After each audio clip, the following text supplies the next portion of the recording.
The history of sanding begins with the great leader Moses, who spake unto the children of Israel, and said, Prepare ye the way of the Lord. And the children of Israel used the resources that they had at hand, and smoothed out the land with great passion and dignity. Well, perhaps not dignity, but at least they got the job done. And so sanding was born. Then in 360 BC, the greatest military commander known to history, Alexander the Great, swept mightily across the known world.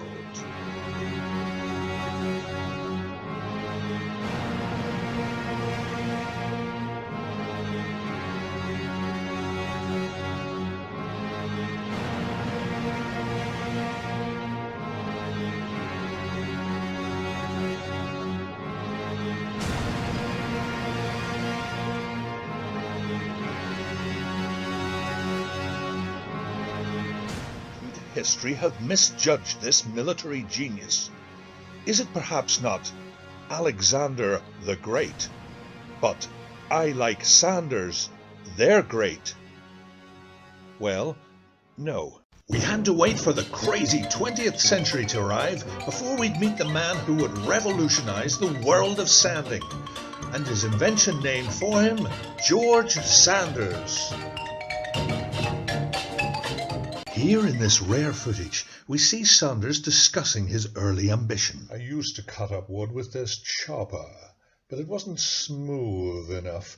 I wanted to invent a sanding machine and name it after me. What a simply wonderful idea. Is this it? No, my dear, that is a teacup. Oh, is it? But Sanders persevered in his attempts to invent a sanding machine, and although his first attempt was not a success, and neither was his second, or his third, or his fourth, eventually he perfected the easy-to-use portable electric sander we all know and love.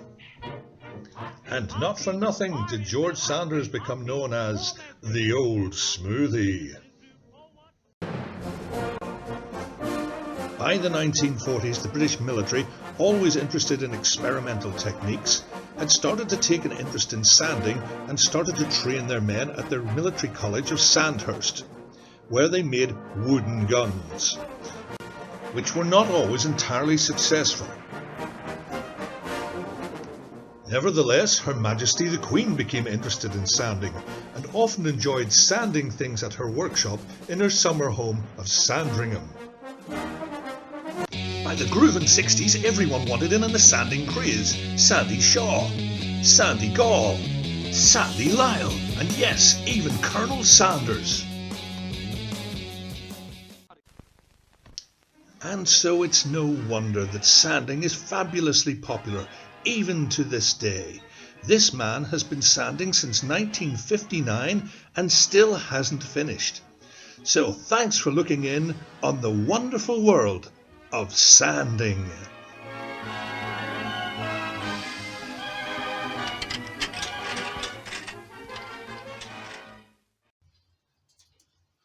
Well, I thought that was very interesting.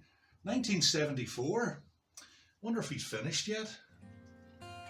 Hi, I'm Mark. Thanks for joining me here in my wee workshop in County Down in Northern Ireland on a rather cold day as we come up to Christmas 2022. This year, for my Christmas message to the masses, I'm going to answer two questions that I've been asked over the 7 years that I've been making YouTube videos. The first one is, what's all this deal with the God's greatest blessings on you at the end of your videos? And the other question is, what is the significance of your hat? And if you stay tuned for 5 minutes, you'll know the answer to both questions.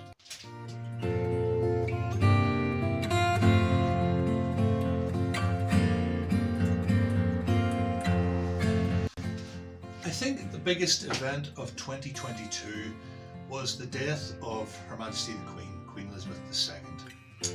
Now, I have to admit at this point, I'm not much of a royalist. There are one or two of them I could quite happily do without. But I think, like a lot of people, I had a huge respect and great affection for Her Majesty the Queen. And one of the things that I found tremendously impressive about her was her declaration of faith during her Christmas messages. That's something that we have in common. We both do Christmas messages. And in it, she said, against the advice of her many, many advisors who are just doing their job, millions of people worldwide put their faith in Jesus Christ, and I am one of them. Well, so am I.